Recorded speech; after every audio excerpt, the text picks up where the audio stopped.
The following is a Hoop Ball presentation.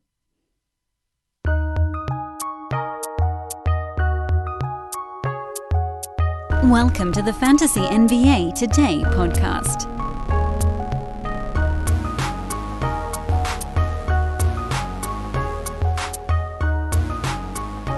Good morning, everybody. We got a big Wednesday on tap today with most of the NBA playing, a Tuesday to recap, and a streaming grid to start looking at.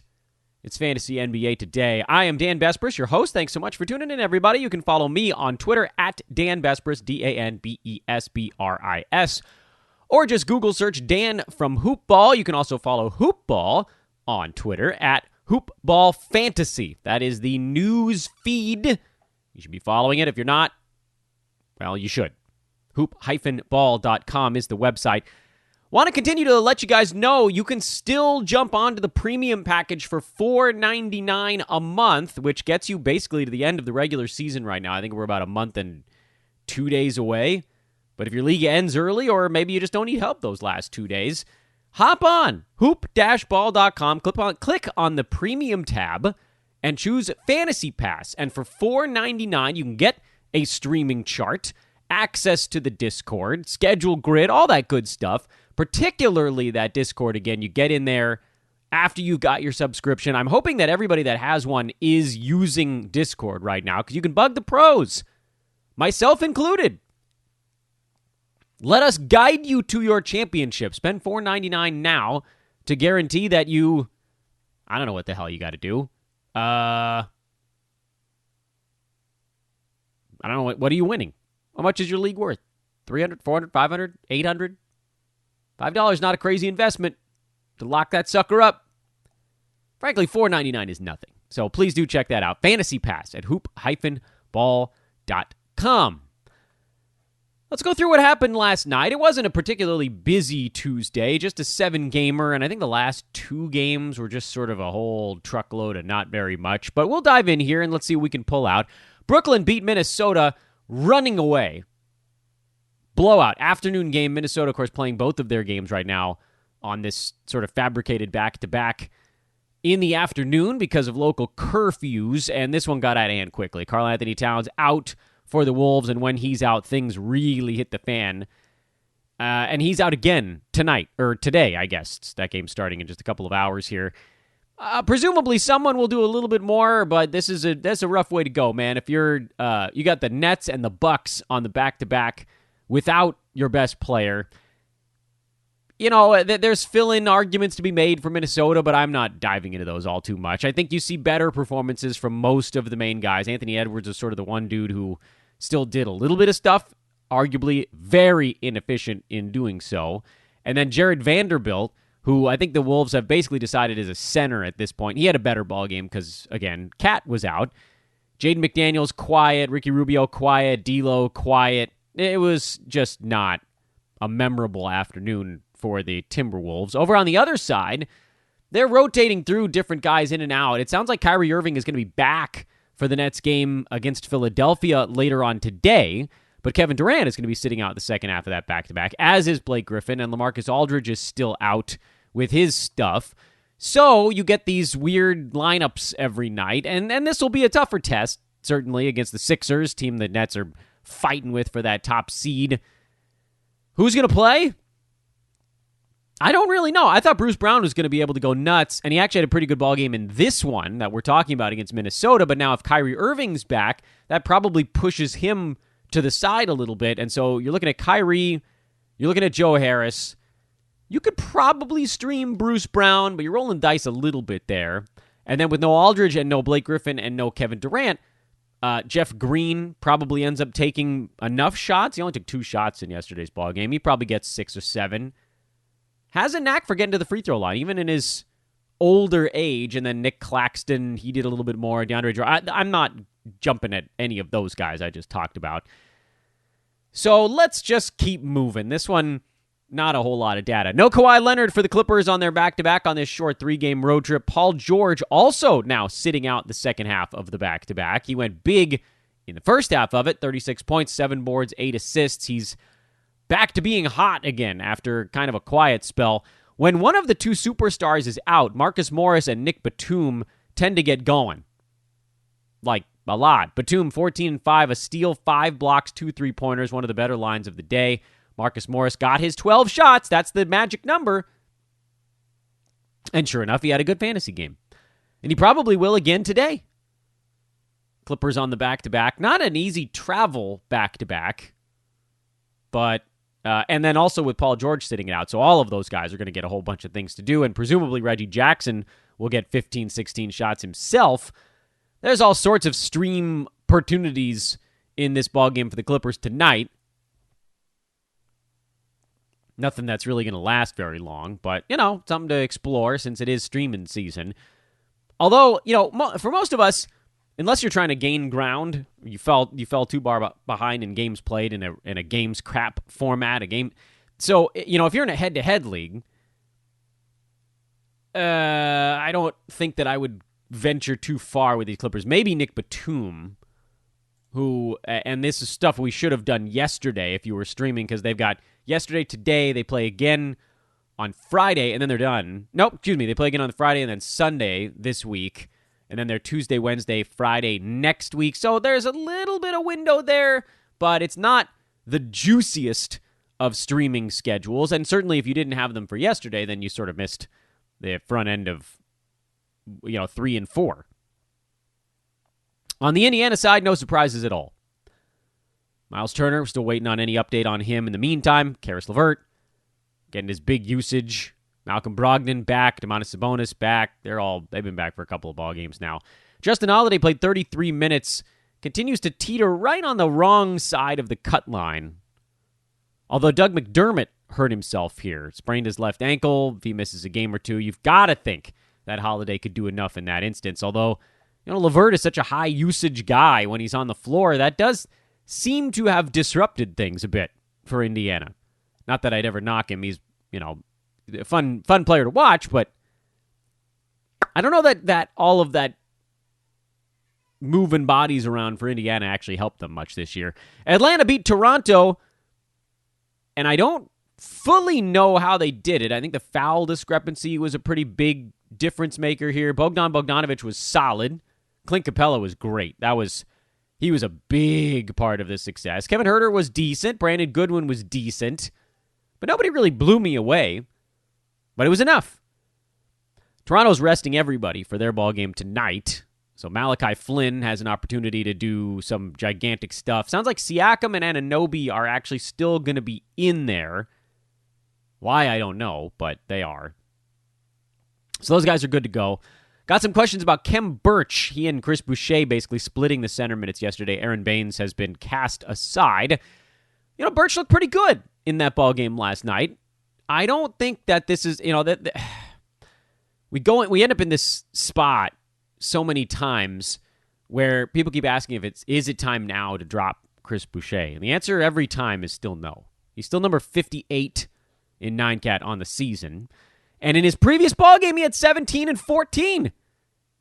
2 games before that, he had 38 and 19. Don't worry about the up and the down. Dude is a third rounder by totals this year. Now, the flip side of that, do I add Kem Burch? Not yet. Not yet. Not a high usage guy. It's not clear that the minutes are going to be split this way every night. Chris Boucher was just getting pushed around by Clint Capella, and so they had to go to somebody with a little more strength. I'm not picking up Brandon Goodwin. I think Trae Young will be back soon. Bogdan, you're rolling. Huerter, nah. There's an argument to be made for Huerter in a streaming capacity starting on Tuesday of next week. Atlanta has a pretty loaded schedule at that point. They go 5 games in 7 days on both ends of that middle back-to-back. So not only are they 5 games in 7 days, but they're actually 8 games in 12 days. And there are 2 different ways you could play that 5 and 7. You can pick someone up on Tuesday of next week, the 20th, hold them through the 26th, or you pick someone up on the 25th, Sunday of next week, at the end of it, and hold them through May 1st. So they got a bunch of chunks coming up, but it's not right now. Whatever you're doing with Atlanta, it shouldn't be this week. They play tomorrow and they play Sunday. That's not very good. So when we talk about these guys, like a Kevin Huerter, who fall into the streamer department, you need it to be a good part of their calendar. Lakers ratcheted up the defense on a Charlotte team missing damn near everyone.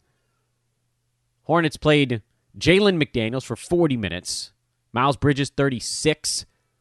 Devontae Graham, 31. Caleb Martin, 35. Bismack Biyombo, 28 minutes. That was mostly to deal with Andre Drummond, who had 4 and 12 and 3 steals in his 24 minutes. Dennis Schroeder's been solid for the Lakers, but that's about as far as you can go right now. I don't think you can go beyond those two guys on the Lakers side. On the Hornets side, it sounds like Terry Rozier is coming back, so that probably punts Caleb Martin back into the abyss. Jalen McDaniels should be fine here for the foreseeable future, at least until someone else comes back on the Charlotte side. And I believe firmly that Cody Zeller will get to play more. I can't imagine that Bismack Biyombo is the guy they really want trotting out there for 28 minutes. Now, I'm not saying Cody Zeller needs to play 30, but 28 to 20 in favor of Biz, that's an indictment of Cody Zeller, if nothing else. Thunder made it competitive with Utah. They were getting blown out, and they sort of crept their way back into it on a career night from Lou Dort, who had 42 points on 7 3-pointers, took 31 shots in this ball game. Hello, sell moment. Lou Dort also went 3 for 7 at the free throw line, not letting us forget that he still, even on his best game of the year, can hurt you in some way. You are not going to argue with 42, 7 threes, 4 steals, good field goal percent. But we're also going to point out it ain't going to be this good ever again. Maybe not ever, but in the near future. If you have a trade deadline, and it hasn't happened yet, it's pretty late, but maybe you're in a league that goes to the very end of the year, move him now. This is as good as it gets. Moses Brown had a good ball game. Played better than expected against Rudy Gobert, of all people. Figure that one out. I don't know. Isaiah Roby started and played 24 minutes for the Thunder. He had 5 and 9 with a steal. He's worth dumping into that streamer chunk of teams as well. But again, we've sort of missed the key moment here for the Thunder. You needed to grab a Thunder yesterday, because that began a stretch of 5 games in 7 nights for them. Takes them through their game in Washington on Monday. Now, the other side of this, of course, is do they rest guys on their back-to-back? I'm inclined to think that they probably will. We'll know more about that by later on today. Darius Bazley, bad shooting, bad free throw shooting. This is why we're always afraid of these guys. Points league option, maybe. Dort, points league option. I'm still going to say maybe, even after a really big ball game. Moses Brown is the only guy that I'm actually fully trusting on that team right now. And even that's barely fully trusting. Jazz are going into a stretch where they're trying to get some guys some rest. So seems like you can probably just start whoever gets the starters tag for Utah right now. When Ingles and Clarkson come back, you'll go back to the old way. But for right now, that meant George Niang had 18 and 10 with 6 3-pointers. He's out there just floor spacing like a son of a gun. Am I streaming him? I am not. I think Ingles is back for the next one.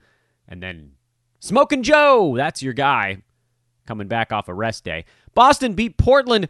A sidestep 3-pointer from Jason Tatum put the Celtics up 4 with about 7 seconds to go. Norman Powell hit a 3-pointer to answer, but that was as far as they got. Marcus Smart missed a free throw and then intentionally missed a free throw, and the clock ran out. Fantasy-wise, the Boston side, you pretty much got everything you expected. Good game from Kemba Walker. That was nice to see. Time Lord's been decent, if unspectacular, lately. Tristan Thompson chewing into his minutes just about as much as we expected. Not enough to be of fantasy relevance. On the Portland side, good to see Yusuf Nurkic hovering near 26 minutes a ball game. He's more or less now pushed Enes Kanter off to the side. Kanter at 21 minutes is actually still enough. So you don't have to drop yet if you don't want to, but it's real damn close now. We're going to call it real close. Melo had one of his weirdo big ball games, shot 10 for 15, but you can't expect that to happen every night. And then everything else on Portland is etched in stone. Miami blown out by the Suns. Jimmy Butler tweaked an ankle partway through this ball game. Phoenix is mean. They are D'ing up on everybody. They got a terrible game out of Devin Booker and waxed Miami. DeAndre Ayton looked good. He's been a lot better since the middle of the season. It's not entirely clear exactly the moment when things started to turn in the right direction for Ayton, and he's still number 60 on a per-game basis this year. By the way, 32 by totals, so he's played in 54 games. That's the good news.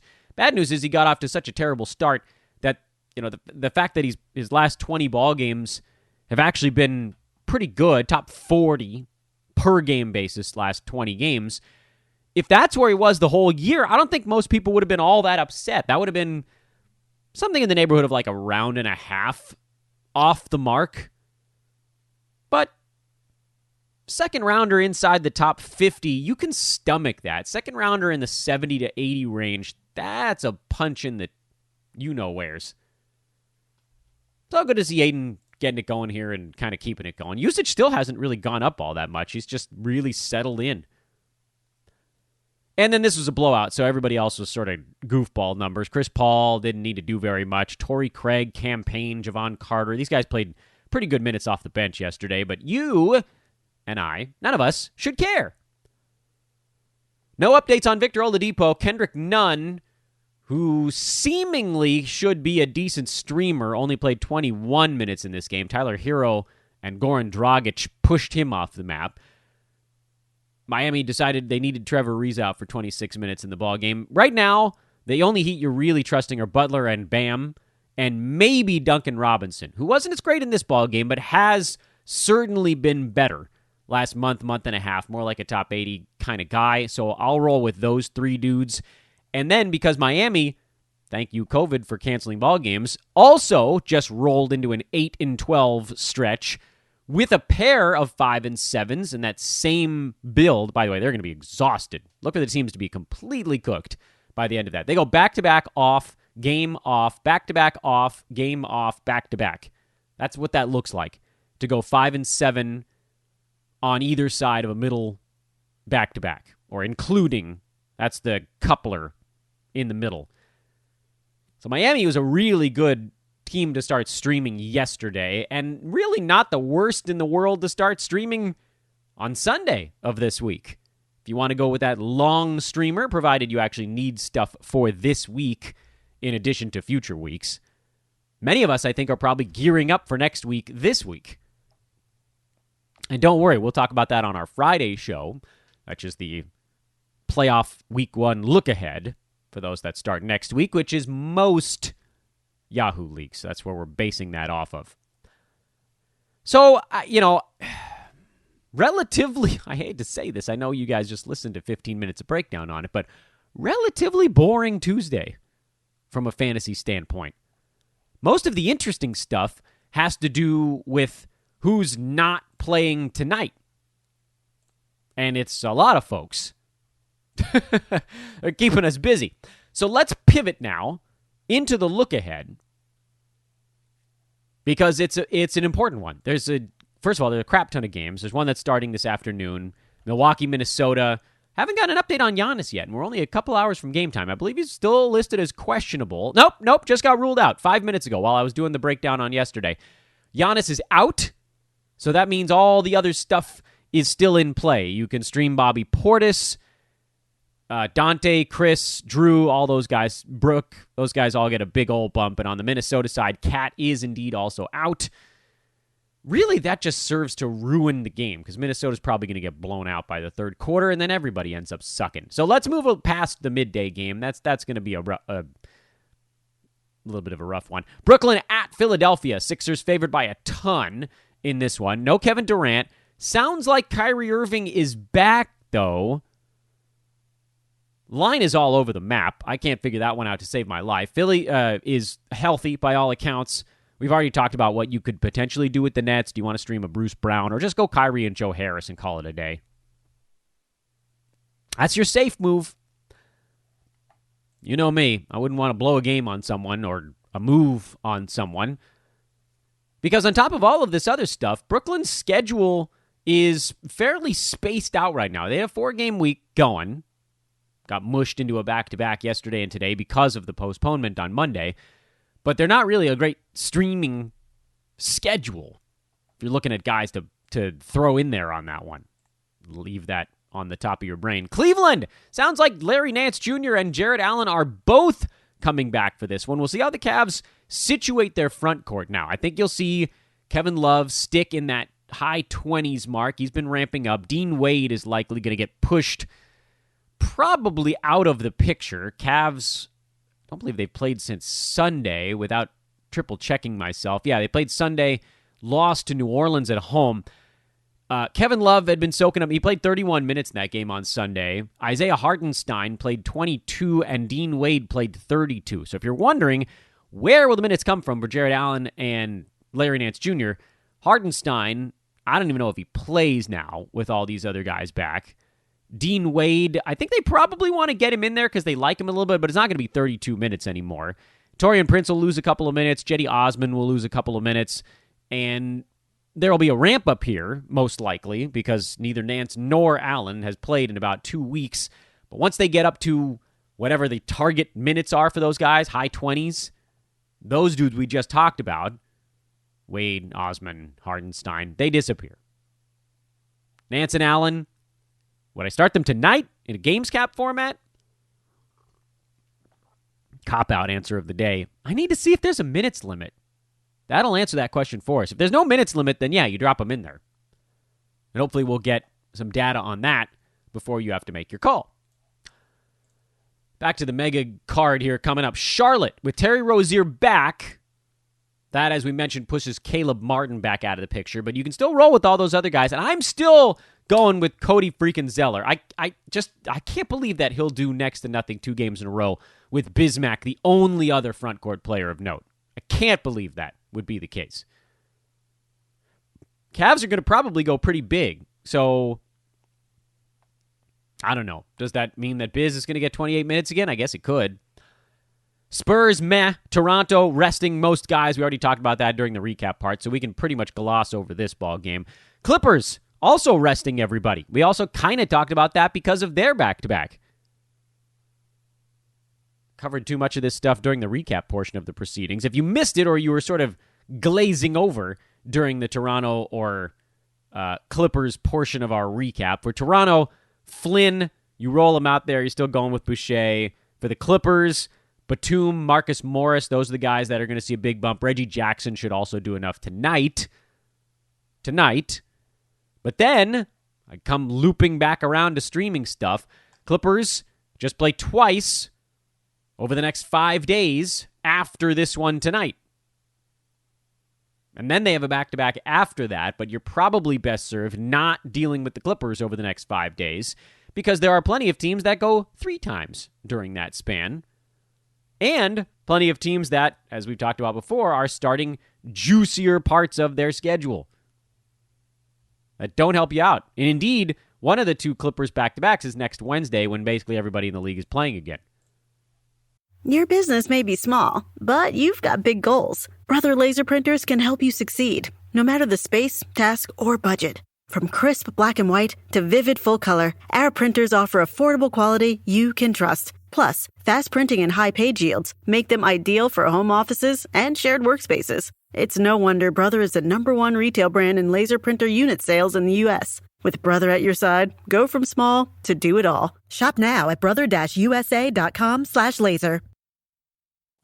So there's a little bit of a Clippers blip coming up here. Detroit, sounds like Jeremy Grant is back, but not everybody is with him. Make sure I'm getting the names right on the Pistons side of things. Who the hell's in, who's out on the Pistons side? I know I saw this before.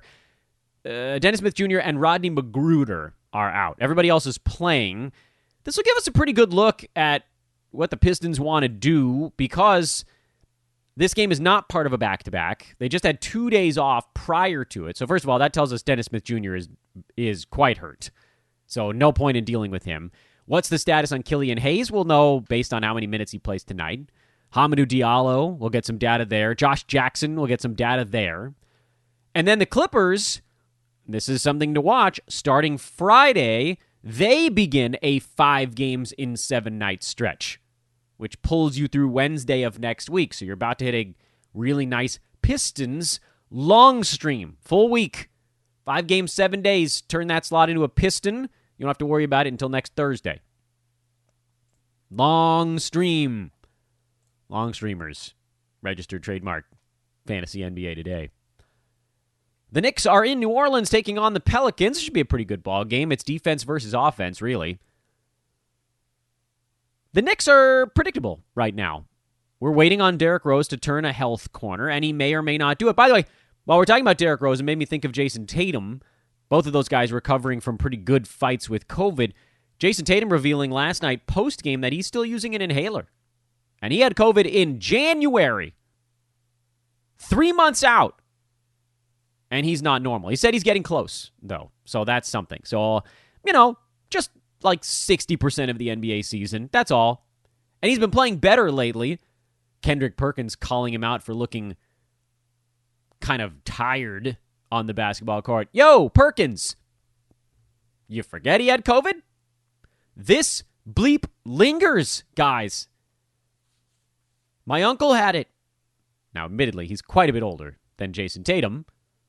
But he had it in January, and he is not even remotely close to back. Still significant breathing issues. So think about that with some of these guys that are coming back from like legitimate bouts with it. Cat, Tatum, Rose, half of the Mavericks, half of the Wizards. I chuckle because there were so many cases there. Half of the Raptors. Remember this stuff. This is not irrelevant. Pascal Siakam, to me, just finally looks like he's starting to get it going again. This is something to pay attention to. We don't know exactly how bad certain guys got. The ones that came out and told us about it are sort of all we're going off of here. But like, we know Kat told us he had it. We know D Rose said he had it pretty bad. Bake this into our analysis. It's foolish not to. For the Pelicans, I don't know if James Johnson, I assume he's going to miss this ball game. I don't know for whether or not that's true, but is not a guy that you can take a chance on. I haven't really looked at the Pels all that much lately because their schedule kind of stinks until the 28th of April when they have a 5 games in 7 nights burst. I don't know who might be floating around on your waiver wire at that point, but the Pelicans' schedule is not super awesome over the next little bit. They basically play every other day until that game on the 28th. So it's fine, but you need to be using guys that are actually good. There's no stream opportunities there. Orlando at Chicago. There's your homework game of the day. What are the Magic really going to do? What are they really going to do? Is Mo Bamba healthy enough to play? That'll help get some answers on the center side of things. Looked for a minute there like both centers might be useful. But then, what about Chuma Okeke? Can he pull himself out of this little rookie slump? Can T. Ross convince himself to actually care enough to take some shots? Is Cole Anthony going to jump Michael Carter-Williams in the pecking order? Does it matter? Orlando has a terrible schedule. Then they go into a 5 games in 7 night stretch on the 25th. That's next Sunday. That's a long time from now. If you're looking at the Magic, that's when you actually start to look at them. Guys like R.J. Hampton, Cole Anthony. 25th is when you flip one of those dudes on your team as a long streamer. But between now and then, they go every other day between now and the 22nd, and then they have 2 days off before starting that much better stretch. So, homework gives us time to plan ahead. Stream time. In terms of games cap stuff, I'll still use T. Ross and Wendell Carter Jr., and I'm going to regret this, but I'm going to start Chuma Okeke as well. I think he pulls out of it, and Chicago's miserable defense is a perfect time to do it. For the Bulls, plenty of stuff to sort out here. Beyond Zach LaVine and Nikola Vucevic, it does seem like Thad Young's minutes are going to take a slight hit, but he's still been above the cut line. Daniel Tice has been playing a lot lately. It's unclear if that's something that is going to translate to fantasy value. I bring it up because it hasn't really hit the radar yet. In that, he played 27 minutes, then 12, then 29, and then 27. So over the last week, his numbers are kind of being depressed by one really poor ball game. That 12-minute loss in Atlanta, which, it's perfectly reasonable You can't ignore that game, is what I'm trying to say. You can't ignore that game just because it was one where he was quite bad. It's still a ball game. When you look at somebody's performance over a week, nothing is in a vacuum. What day was that game? That was on the 9th. So that was last Friday. Chicago in Atlanta. Hawks beat him 120-108. Were there extenuating circumstances? Not really. He just sort of wasn't very good that game. Markkanen got more run. I guess Billy Donovan thought he was playing better. He didn't have a particularly great ball game either. Thad wasn't that great. Seemed like the opportunity was there for Tice, but it just didn't fit, which is disconcerting. It's hard to pick up a guy when he might not get playing time for any number of weirdo reasons. But he's looked good in his last 2 and 3 of his last 4. And they've got a pretty good schedule to... Where's that kickoff for Chicago? Friday of this week. They go 5 and 7 days starting Friday of this week. With, by the way, a Daniel Tice at Boston revenge game mixed into the middle there, but that's neither here nor there. They got the Grizzlies Friday, Cavs Saturday. There's actually another Cavs game mixed in that 5 and 7. So that's what we're looking for. Does Daniel Tice hit the radar there? Is Kobe White good enough in a streamer role with 5 games and 7 nights? Long stream. I know I said we'd talk more about streaming on our Friday show, but it's coming up now, so just freaking deal with it. Warriors in Oklahoma City. I do like Golden State without James Wiseman around. No Kelly Oubre tonight, so fire up your Kent Bazemore's as well. Thunder, waiting to see if anybody's resting on their back-to-back. I bet you somebody is. And we should be getting a Shea update here pretty soon. Stay tuned for that. I would start Moses Brown. He'll be the biggest guy on the floor by a lot every time Kevon Looney's not out there. So that should be cool for him to grab some rebounds. He'll be chasing people and might get into foul trouble, but I'll give it a whirl. And I would almost bet my life savings that Lou Dort has a terrible follow-up game to his giant one yesterday. That's just how it goes. And that has nothing to do with Dort. That's just how it goes with the NBA players that are not superstars. They have these big ones, and then it's like, what did I do yesterday? I got to do it again. Clang. Pacers, Rockets. Start the starters on the Houston side. Nothing really for Indy to pay too close attention to. I guess with McDermott out, does that lift up anyone else? Justin Holiday, Jeremy Lamb? I doubt it. I wouldn't do anything about them before the ball game. I need the data, and then McDermott might be back in a game or two, so it might not be worthwhile. Mavericks on the road in Memphis. Dallas has slipped back into KP and Luka, and then a bunch of guys that probably are you put in that streamer pocket. They go 5 games in 7 days starting on Wednesday of next week. So if you were looking at Mavericks, that would be a good time to do it, and it's part of an 8-12 for them. Actually, Dallas has one of the most insane schedules the rest of the way. Basically, starting on Wednesday of next week, their schedule is bananas through May 12th. Listen to this. Listen to this. They go on, off, on, off. So it's that same thing. So they go 5 and 7. There's another back-to-back at the end of that. So it's a back-to-back, day off, game, day off, back-to-back, day off, game, day off, back-to-back, day off, game, day off, back-to-back. Again, day off, game, off, back-to-back. Oh, my God. 1, 2, 3, 4, 5, 6, 7, 8, 9, 10, 11, 12, 13, 14, 15 games for the Mavericks between the 21st of April and the 12th of May. That is obscene. That's 22 days. That's 15 games in 22 days. Woof. Oh, my goodness. If their legs don't fall off, someone's going to get hurt for Dallas in that stretch, or they're just going to have to rest people. Which actually makes the streamers more interesting because those are the guys that'll probably be in there.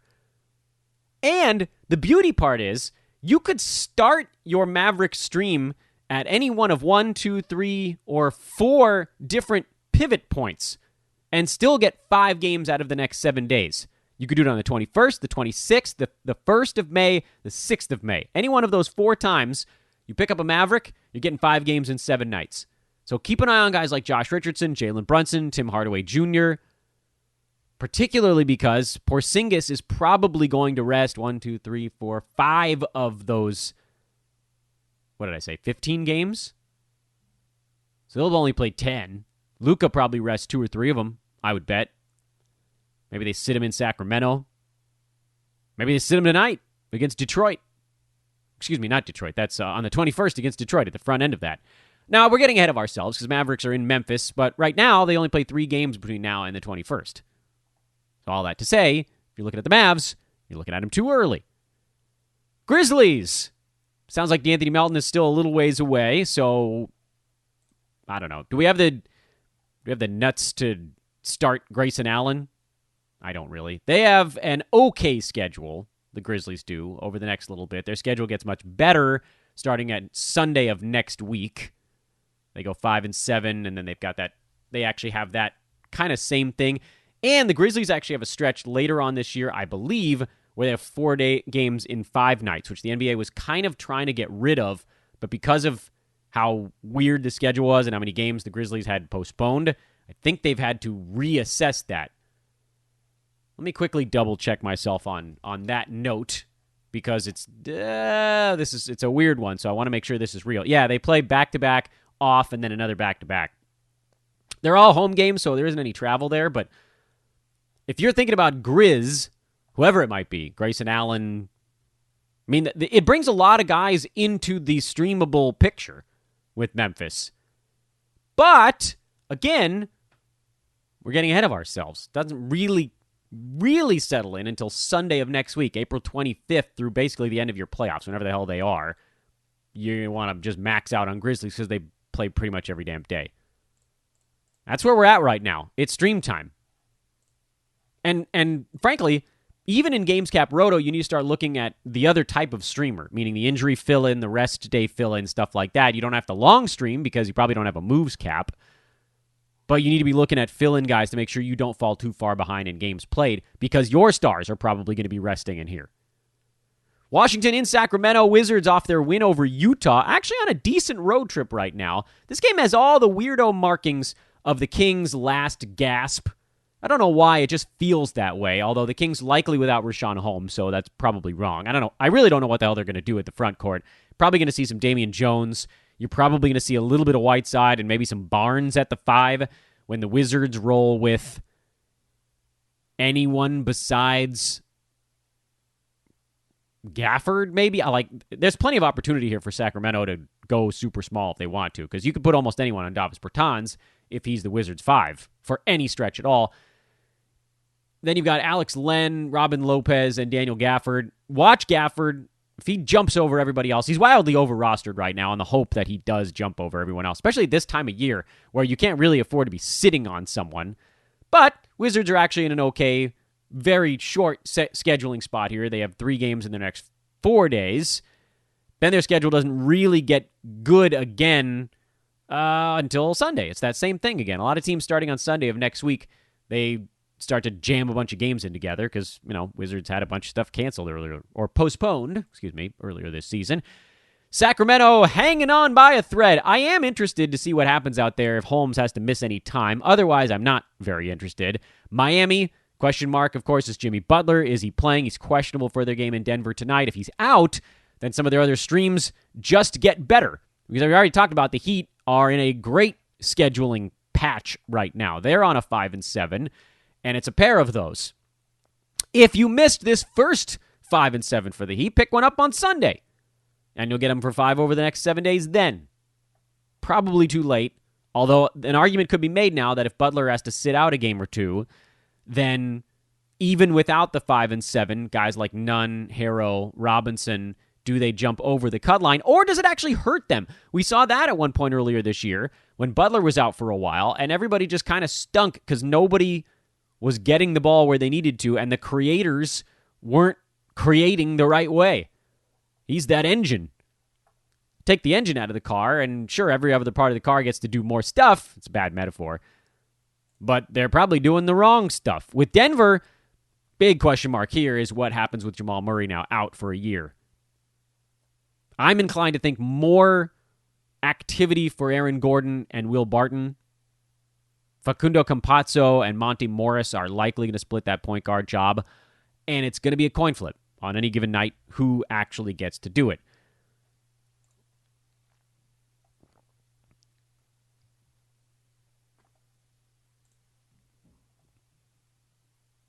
There's some interesting stuff going on among our partners here at Hoopball, but I can't tell you about it yet.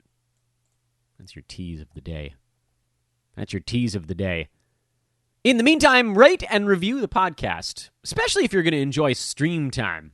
I'm going to win you a damn championship, people. We're going to do it together, but this is how you do it. You plan ahead. Long stream.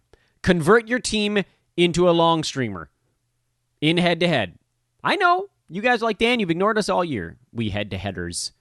And I have, because it's extraordinarily frustrating to play head-to-head in general, and even more so this year with all the rest days, the condensed schedule, the injuries, the COVID, all that stuff. But I'm not ignoring you now, because I, like you, am in a head-to-head league, and I, like you, want to win it. And if you're in the playoffs starting this week, well, you should be getting our damn fantasy pass. You can pull up the streaming chart and actually see what you should be doing over the rest of this week, because it's still only Wednesday. Plenty of time yet remains. Here's a quick primer for you. Look for the teams going 3 games between today and Saturday. That's the best thing you're going to be able to get if you're already fighting for a playoff spot. Look for teams going 3 games in 4 nights. That'll allow you to make a move on Sunday to target whatever category you might need at the last moment. But what I will say is, as you go into your playoffs, if you're starting them next week or even the week after, I think I have a league that does both. One that eliminated the last week of the silly season and one that didn't. You need to be planning ahead for either of them already. About a week and a half out is what you should be planning for your playoffs. It's hard to go much farther than that because you don't really know who you're going to be playing against, and then you can kind of target different guys. But you could really plan the entire playoffs out, at least in terms of what teams to look for on which days. And it's hard to know what players are going to be available to you because your league mates might scoop them up between now and then. But you can make plans and you can make backup plans. One thing you should always do, and this is why long streaming is super effective, is take, for example, let's say your playoffs start next week, because like I was already talking about, I have a league with close friends from a long time ago that does. So that's one that I really want to win. And the financial windfall would be fine. It's not going to change my life or anything like that, but it'll be nice to take the cash prize at the end as well, in addition to the bragging rights. You want to put a little trophy next to your name. If you're planning on next week, you should have already been planning 3-4 days ago. But let's say you weren't. Where is your team right now? Are you locked up with a first-round bye? Okay, fine. You don't really have to plan for next week then. Are you in 3rd, 4th, 5th, 6th place? If you're in 6th place, does that mean you're still fighting for that spot? That makes your life a little bit more complicated. That means you got to stream for this week and try to set yourself up for next week. Hence, long stream. If you have 4 weekly roster moves in your head-to-head league, you should have 3 slots on your team that are being used for long streaming. I'm not kidding. 3 out of 4. If you have 5 moves, you should have 4 streaming slots. That's the way you should do it, because on some of them at least, you should be only using 1 move a week for that streamer, the long stream. 5 and 7. You should be able to do that probably on 2 of those 3 slots. And like we already talked about, you may have missed on the timing on a couple of those. Miami just started, as we talked about already, 5 games in 7 nights. Indiana just started 5 games in 7 nights yesterday. So yesterday would have been a day that you used up probably 2 of your 4 weekly moves. That still saves you 2 to use on the 3rd streaming slot you have on your team. I don't know what you got going on in that one. Maybe you got somebody playing tonight. Well, after that, you look at tomorrow and hunt for somebody that's... Could you find someone that's going 5 and 7 days starting tomorrow? No. The answer is no. That actually doesn't start for any team tomorrow. The 15th, it's Thursday. I don't think anybody in the NBA goes Thursday, Friday on a back-to-back. So what you're looking for then is, okay, well, when does the guy that I was planning on moving, when is his schedule get clunkier? Like, does he have 2 days off after today? If that's the case, then you got to move. You got to do something. Look for 3 games in 4 nights. That's a medium stream. That actually saves you move at the end of the week if you want to switch someone out. You could start a different 5 games in 7 nights. So long streaming, you rarely run into your weekly moves limit because you're able to maximize so many slots with very few moves being made. And my favorite thing to do is to take a slot that's going to get 3 games over the next 7 days and turn it into a 5 games over 7 days. So one roster move adds 2 moves to your team's bucket over whatever stretch. It might be 1 this week and 1 next week, but they're all critical. So if you can figure out a way to make every move add 2 games to your bucket, you're going to be cruising. While your opponents are getting 1 extra game with each of their moves and you're getting 2, and you might play someone who's not even streaming that effectively. You might be able to long stream and get an extra 6 to 8 games over your opponent.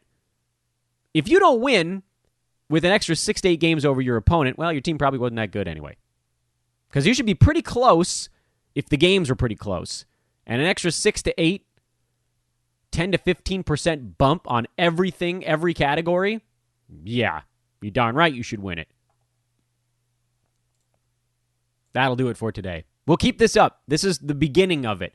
Tomorrow we'll have a big breakdown, so that'll chew up most of the show. And then Friday, big-time playoff streamer primer coming up. That's our weekend episode. I'm Dan Vespers. Follow me on Twitter at Dan Vespers. Follow Hoopball at Hoopball Fantasy. Rate and review the pod if you like it. If you don't, maybe don't. Either way, have a great Wednesday, everybody. Enjoy the big slate. We got day action coming up here in an hour or 2, and then 11 more at night. So long.